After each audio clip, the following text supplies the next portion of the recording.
All right. Well, let's get started. I'm calling to order the regular meeting of the Montechusett Regional Planning Commission. Our meetings are not broadcast live. Sorry, that's a habit. Are digitally recorded. And this meeting is being held remotely pursuant to the acts of, yeah, it's been a long day. Being being conducted remotely pursuant to law. So with that said, let's actually go and do the roll real quick. So we have an attendance and we have the roll.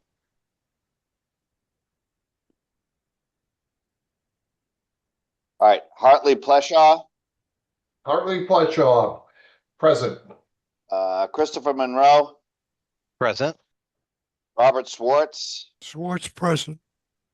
Brian Keating, Present. Doug Thornton. Thornton present.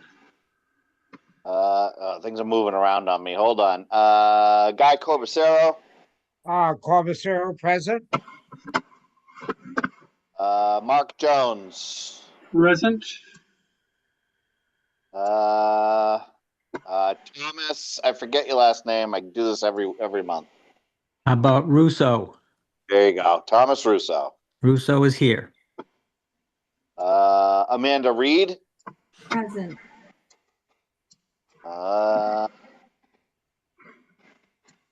That might be. Is that everybody that's a voting member? I think so. Okay, I think that's it. All right, thank you. So just noting for the record, we called the meeting to order at precisely 7 p.m. sharp.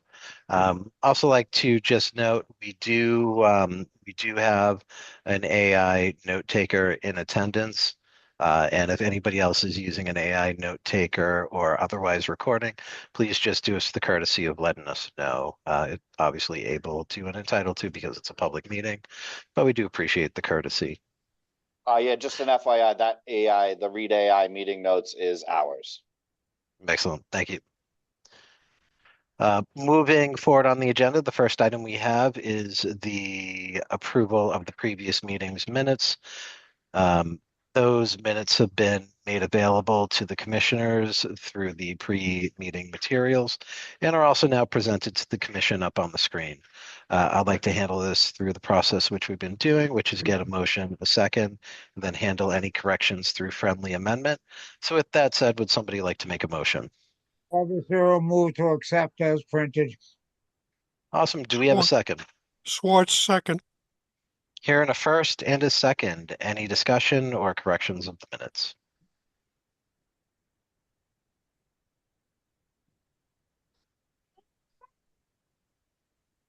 All right, hearing none, I'm calling a vote by roll.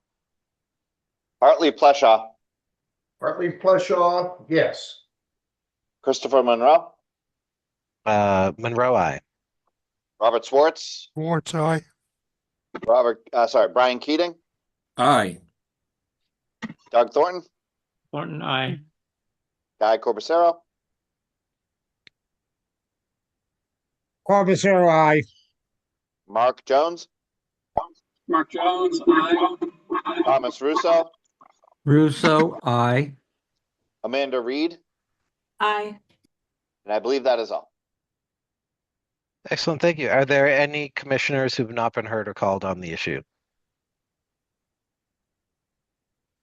All right, hearing none, the motion carries. I'd like to take a moment just because it's related to the minutes to again commend Glenn and the staff. Although we don't have one for, I don't believe we have one for tonight. The special guests that we've had for the last few minutes have been really great. You guys have done an awesome job on that. They have been excellent learning experiences. So moving forward, we have the cash schedule. Mr. Schwartz, would you do us Yes. the honor? On deposit, February 1, 2026, $582,296.66. Deposits,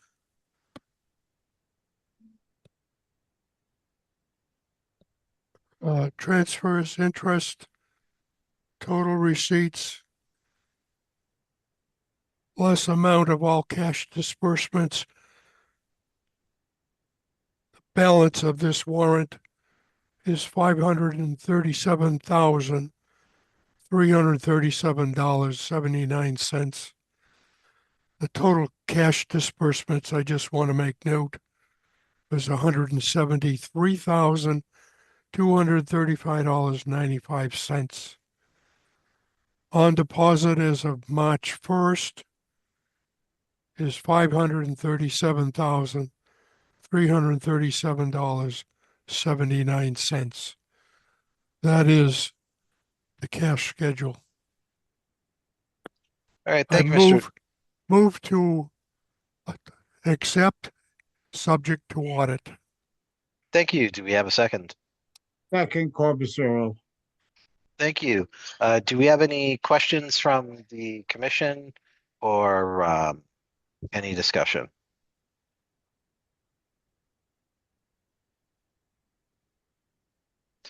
All right, hearing none, I'm calling a vote by roll. We're gonna go backwards this time. Amanda Reed,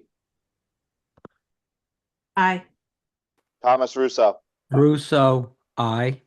Mark Jones, Mark Jones, aye. Guy Corbisero, Corbisero, aye. Doug Thornton, Thornton, aye. Brian Keating, Aye. Robert Swartz, Schwartz, aye.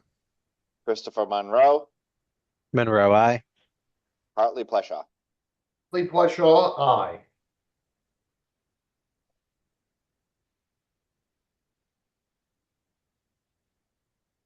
All right, are there any commissioners not called or heard on the issue? Anybody new to the meeting?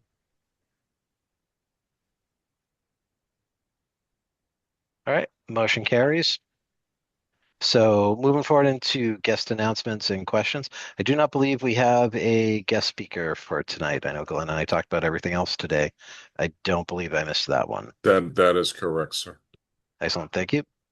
So moving into administrative matters, I want to somewhat take items 5.1 and I think it was 5.3 together. I guess it's actually 5.5. So it is that time of year again for a nominating committee for the slate of officers. So we need to take some volunteers to put together that nominating committee pursuant to our bylaws. This year is a particularly important year for doing it because we've talked at the last couple meetings. We intend to have the executive committee, along with anybody else who would like to volunteer, serve as the strategic planning committee / transition committee, given that Glenn's not going to work for us forever. So it's very important we get some folks to not just volunteer for the nominating committee, but it's very important that that we get some folks to volunteer for not just the executive committee seats and not just the officer seats, but also there are a couple ad hoc seats there too. So it's particularly important this year we round everything out because it's a year we really have to lean on the executive committee in order to make sure we have a smooth transition within the commission. So I wanted to kick off this discussion on those two items with that and then turn the item over to Glenn. Thanks, Mr. Chair. So with item 5.1, it's basically we go through a process. We started in February to make people aware we need a nominating committee. In March, we actually look for people. So we call for participation for 3 people to serve on the nominating committee. One person needs to have been an existing or former officer, have served on the executive committee. So tonight we're seeking names, and we ask you to work for 30 minutes. We ask you for 30 minutes of your time in a meeting that would ultimately be held May of this year. That meeting would be 6:30 p.m. Or 6:15 p.m. before the planning commission meeting is held to come up with names and propose a slate of officers. Basically what we do as staff, I will close by saying this, is that Holly takes the lead on all this stuff. She'll put out an email asking for people after tonight's meeting to consider serving on the executive committee, the 7-member executive committee for the upcoming fiscal year, in addition to 3 people tonight serving on the nominating committee. We ask people to either raise their hand tonight, preferably for those 3 persons on the nominating committee, and then if people want to raise their hand in April to serve on the commission for the next year, or May, or both. And then Holly follows up by email. Holly, I hope I didn't miss anything. I tried to capture that, and I'm going to turn this back to our chairperson. Absolutely. So with that, I would like to put out a call for the nominating committee volunteers. I see a hand from Mr. Schwartz. Guy Corbacero, trying to figure out where my hand is, but I will volunteer. Excellent. And do we have anybody else? If we need to round it out, I can do it, but I'm always looking to share the love. Question from Mark Jones. Can you describe what some of the tasks or who the offices are that you're desiring to nominate for this coming season, and Yes. Other tasks of the nominating committee? Yes. So the officers on the executive committee, we basically have a chair, a vice chair, a treasurer, an assistant treasurer, and a secretary or clerk. I always use the wrong word, and Holly always helps me remember what the right word is. And then there are 2 at-large positions. Those are the 7 positions on the executive committee. The nominating committee would work with the staff, Holly and me, to basically say, you have a public discussion. We post the meeting about these 7 people. Let's say you had 14 people put themselves forward. Then the nominating committee would be in charge of, okay, well, who do we recommend for the upcoming year? Fortunately or unfortunately, we've never had 14 people to put themselves forward, but we've always found 7 or 6. So that's a really good thing. So that's a quick answer. I hope that helps, Mark. Thank you.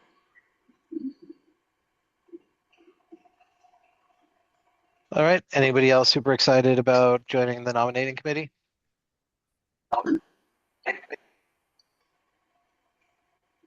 I'm sorry, was somebody just trying to speak? It didn't come through. Jones, Mark Jones.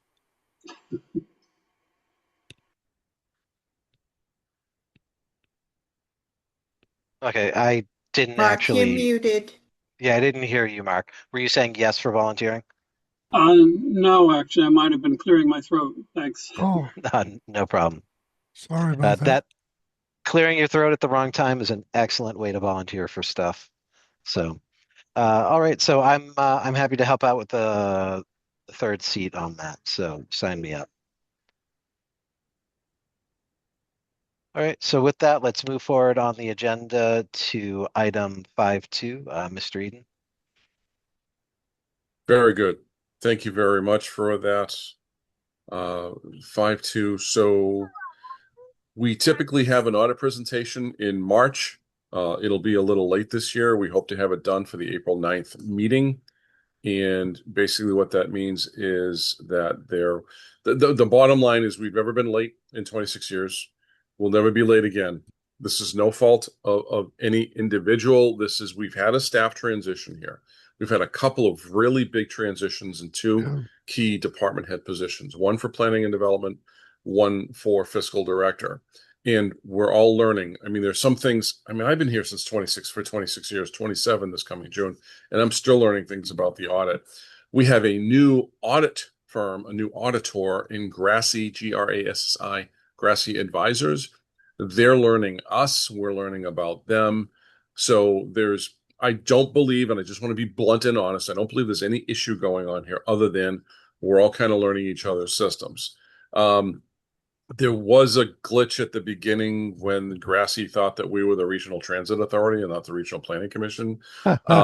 So my point of that is there was a learning curve, all right, a little bit. So it is what it is. We talked to Grassi a day or 2 ago, and the worst thing that I believe that happens is that, and I just want to put it out there now so everybody knows before we have an audit presentation in another month, that because we'll be a late by about a week to 10 days. We had got to do it by March 31 typically and send the audit into our cognizant agency, which is MassDOT. But because we'll be late by, 8, 9, 10 days or maybe 12. In other words, we'll submit by April 15 versus March 31. So thank goodness for all these accountants that sit in the rooms and come up with rules for GAAP and for GASB and GASB. So next year when we get audited, because we'll be late by a week or so this year, we go into a high risk category next year. What does that mean? So in the audit that happens today, I will close by saying one or two things. In the audit that's going on now, they look at all our financials, they look at all of our transactions, and then they come to the office and they say, okay, where are all your invoices and payments for all of your stuff? And then they just pluck out of the file cabinet 25 financial transactions, in other words, payments to vendors. Next year, because we're in a higher risk after this late audit, for like I said, for a week or two, they'll pluck 35 or 40 invoices. So that's what it means to be high risk, and that's what it explained to us. Anyway, I just want to let you know this just happened 48 hours ago. We all know about everything. We had a transition. This is the issue with audits and monitorings by grant agencies and auditors is if you don't have an answer to a question, if you screwed something up and you can't explain what happened, then you're really in deep sneakers, okay? If you can explain you had a staff transition, at least it's explainable and you can all move on. So just what we just learned 48 hours ago, and we always like being transparent with our commissioners. So you'll see an audit presentation ideally on April 9th. And I just want to make sure everybody's informed on that. This is information only. And ideally, we'll see you in a month with our audit from Grassi Advisors. And happy to take questions for the chair if there are any. Absolutely. Any questions from the commission? It scares me. I understood what he was saying.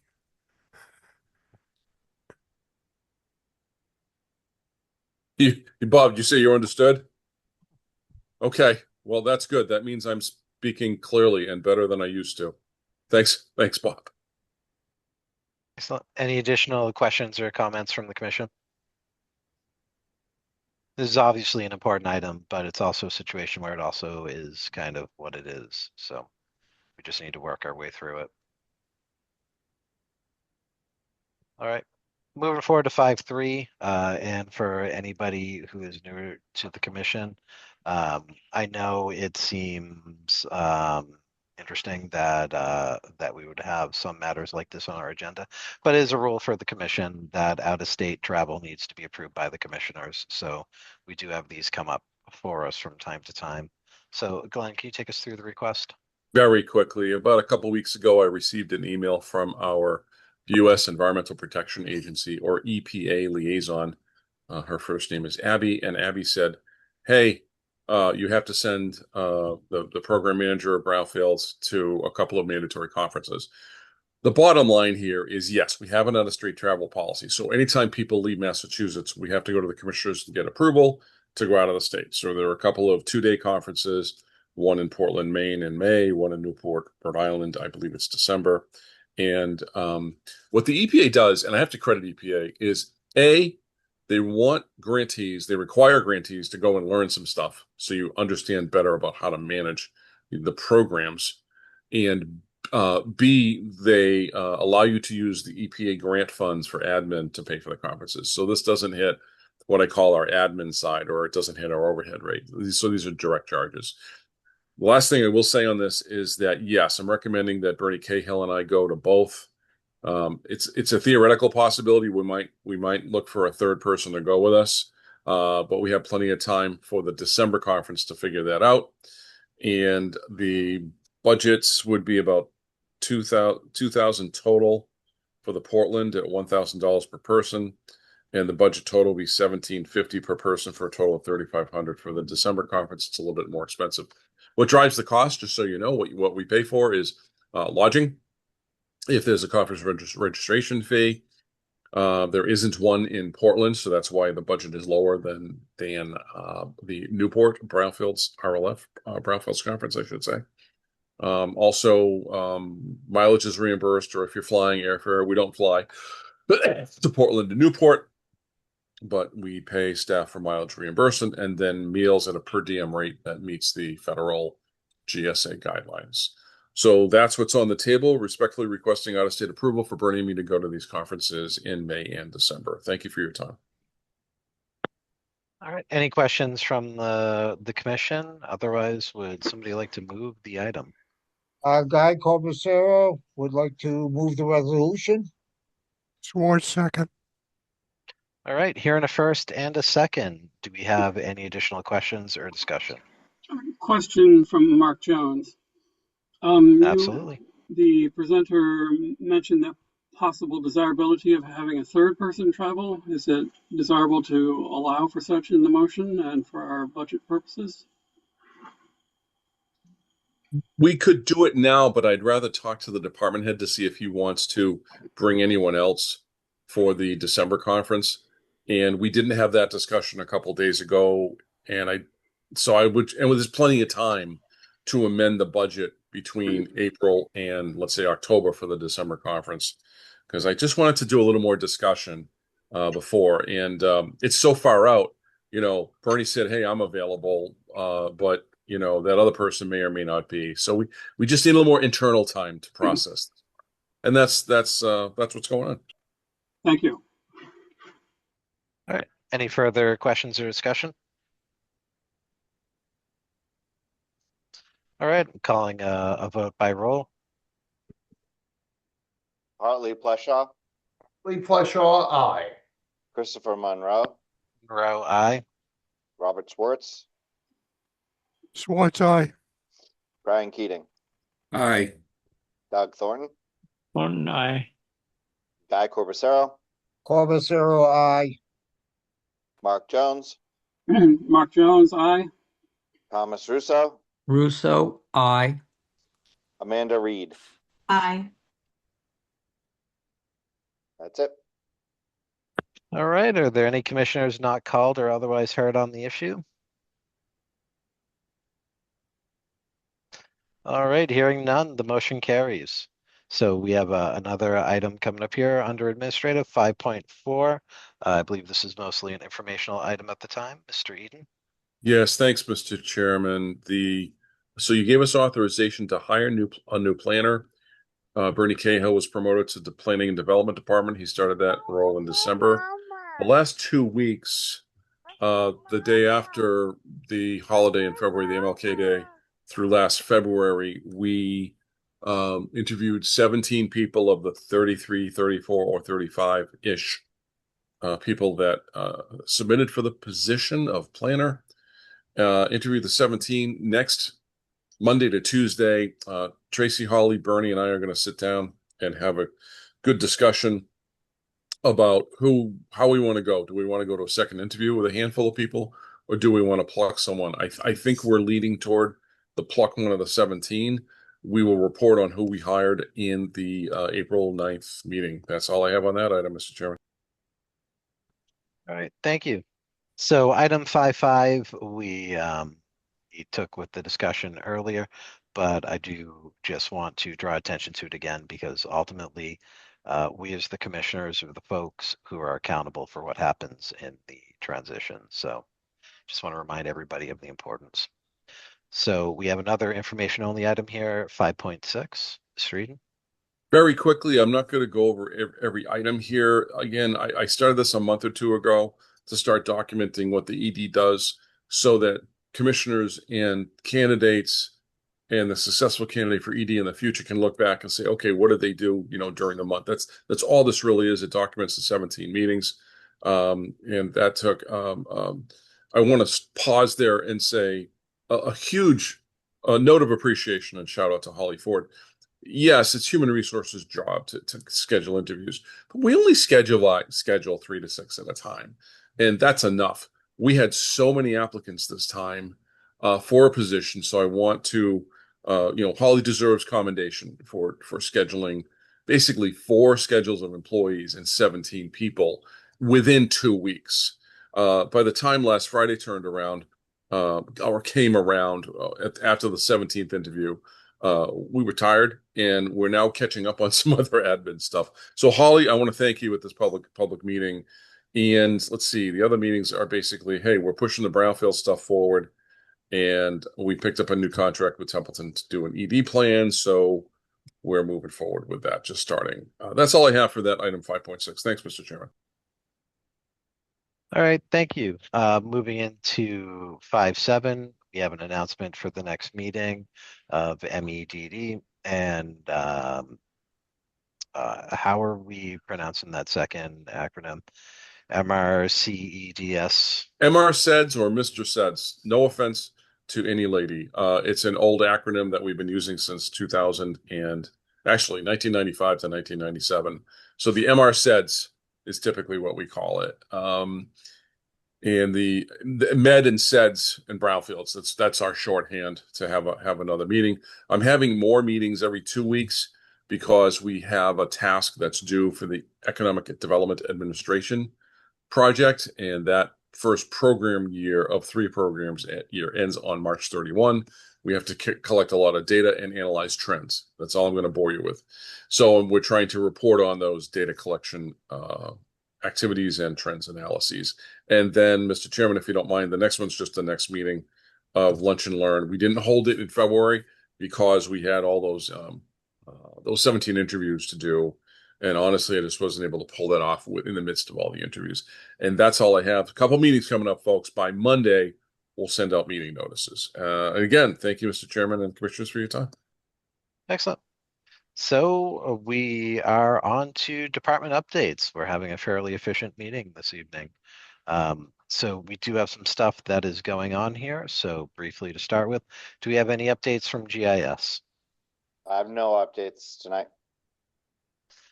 All right, planning and development.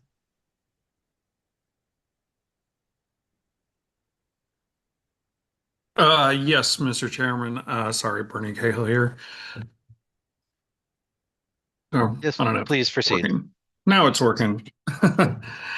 Thank you. So for the following, we are looking for the planning department rather has recommended the following.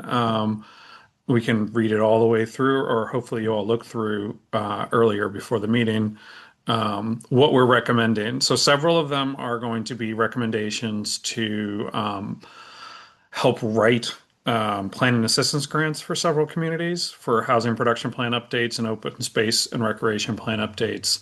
The other ones are projects of a size and scale that we're recommending that DLTA fund completely with DLTA funding. So one would help us write planning assistance grants due on March 20th.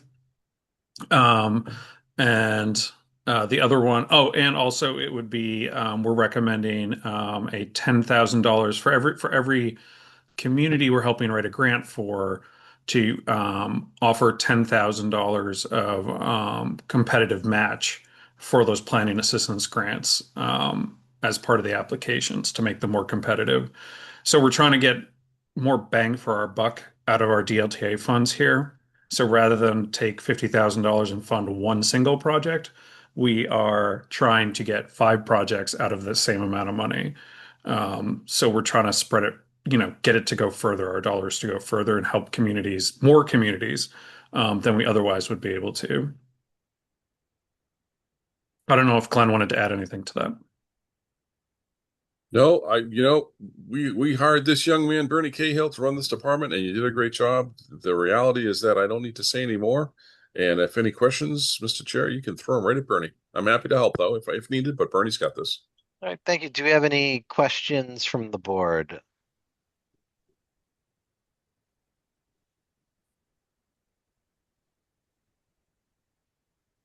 Yeah, I included that table down at the bottom so you can kind of see it. The other thing is we do have a few obligations from grants that were already approved, so grant projects that were approved with a match as part of it. So if you see something that says obligation, it's because it is a project that's already ongoing, but as part of that award, we had put in with the application a year or more ago that we had put in, anywhere from $4,000 to $10,000, usually less than that, as our share of the project. Just so you understand why it's his obligation. Mr. Chair, can I add something to what Bernie just said? Absolutely. in the grand scheme of things, okay, so we have a lot of new faces on the commissioners, and I really hope to meet you all in person one day. My goodness, we really need a barbecue after this horrific winter. What MRPC does, its budget, we get about 90,000 from all of you. Your cities and towns pay us about $90,000 to $95,000. I think it's 95. We have about a $2.5 to $2.8 million budget. So where does the rest of the money come from? We take that 95 grand as much as we can, and we use it for matching funds to leverage other grant opportunities. We haven't used a lot of the municipal revenue, we call it, or assessments that we receive yet. But we do also use grants that we receive, such as district local technical assistance, to match against an EDA grant, Economic Development Administration. That EDA money, we received $210,000 in planning money every 3 years, $70,000 per program year. And we use, sometimes we use DLT, sometimes we use municipal assessment. Sometimes you use, a portion of MassDOT money, and it's all about leverage. If you can match and leverage and obtain other grants from the, really way less than 3% of the municipal assessment revenue you can get a bigger bang for your buck for revenue, which means for me, going right back to the core requirement of Chapter 40B, the regional planning law, sometimes called the affordable housing law, but it's the regional planning law. And in there, it says we're supposed to deliver services and technical assistance to our communities. How we do this is leveraging and matching and growing the budget. So that's really important for you in the future to keep in mind with the staff as well. Thank you for your time. All right, any additional questions from the commission? If not, we essentially have a one-page resolution here. So I'm not expecting anybody to read the whole thing. Do we have somebody who would like to move the resolution? Corbacero would like to move the resolution as printed. Excellent, thank you. Do we have a second? Russo, second. Excellent. Hearing a second, do we have any additional discussion?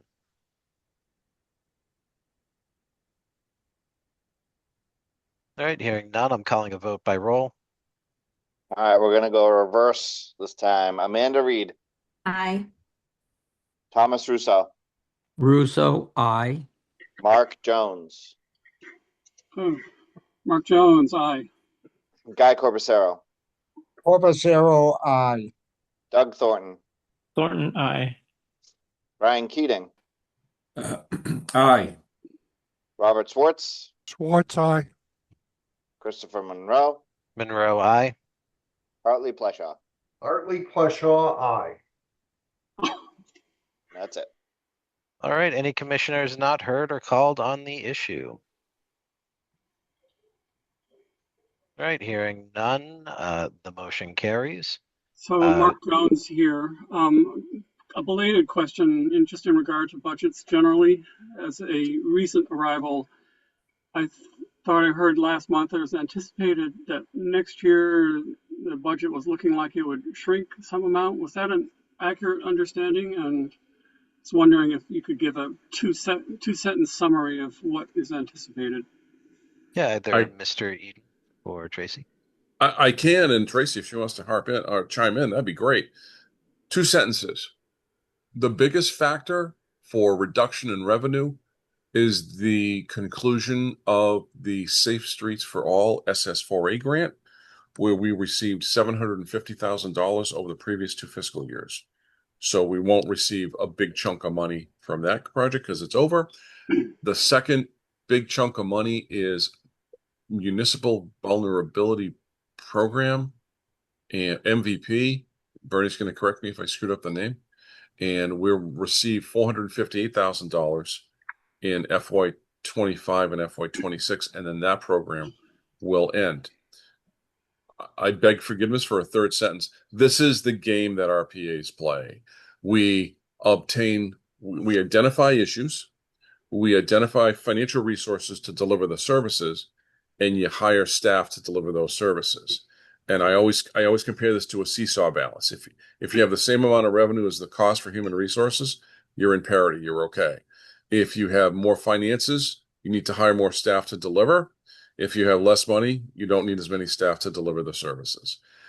The grant writing capability or capacity of the planning and development department has increased exponentially. And Bernie wrote 7 grants in calendar 25, and all 7 were awarded. And he's going to be teaching his 3 and soon to be 4 people grant writing in the future. So we will be on a more solid footing to capture revenue. The last sentence I really will say is that I've never, in 40 years of public service in Massachusetts, I've never seen so many state grants available. Ever. And if that continues, then we should be reasonably okay. So it's fair to understand that in a very big way, it's a grant-driven entity, and to the extent that we can find projects and fund projects, that pretty much drives the activity of the Montechusett. Is that a reasonable summary understanding? Mark, that's a perfect summary of how the RPAs and COGS operate in the Commonwealth. Yes, sir. Yeah, thank you. All right. Any additional comments or questions? All right. So Question, I'm sorry, go ahead. took me a second. A question for Glenn. Actually, you said you had in the 30s for applicants for the position, but going back 10 years ago, I think it was hard pressed to find applicants for any position in this type of work. Is that a change in the market, or is just the MRPC a hot commodity? Well, Guy, I think we're always a hot commodity, but seriously, sir, one factor in our favor right now is that we published the availability of a position at a time of year when people are graduating from school in May, when they're getting their master's or undergrad degrees. That pushed the numbers higher. There have been years when we only had 0 to 5 applicants. And, that goes with the economy, that goes with the timing of when you advertise, and a lot of other factors, who's available. One applicant in particular that we interviewed sees the writing on the wall in her private company that she works for, and they are a FEMA contractor. The FEMA funds have been slashed. That company has had to lay off people, and that she sees the writing on the wall, and the work she's working on ends 9/30/26. She doesn't think she's going to have a job, and she's looking for work. So there are a lot more reasons now. People lose jobs here and there, so they apply and they look for other work. So just about every reason you can think of. But I defer to Holly and Bernie. We had a lot of applicants that we interview that are, I'm graduating May with a master's in urban planning and concentration of poli-sci, something like that. So there are multiple factors, and it's better for us right now, Guy. Great, thank you. All right. Anything additional? All right. Any reporter updates from transportation? No updates from transit or transportation tonight. Thank you. Thank you. Do we have anything to be presented under new business?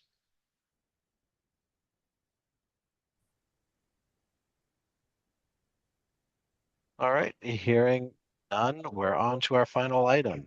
So our next meeting is scheduled for Thursday, April 9th. Notice that is actually the second week of the month because of the way the calendar falls. We are planning on doing something in person at an upcoming meeting just because it's been a while. But as Glenn mentioned, nicer weather would be better for that. So with that said, would somebody like to make a motion? Move to adjourn, Swartz. All Officer, right, here, second. All right, a first and a second. It is non-debatable. Do we have any nays or objections?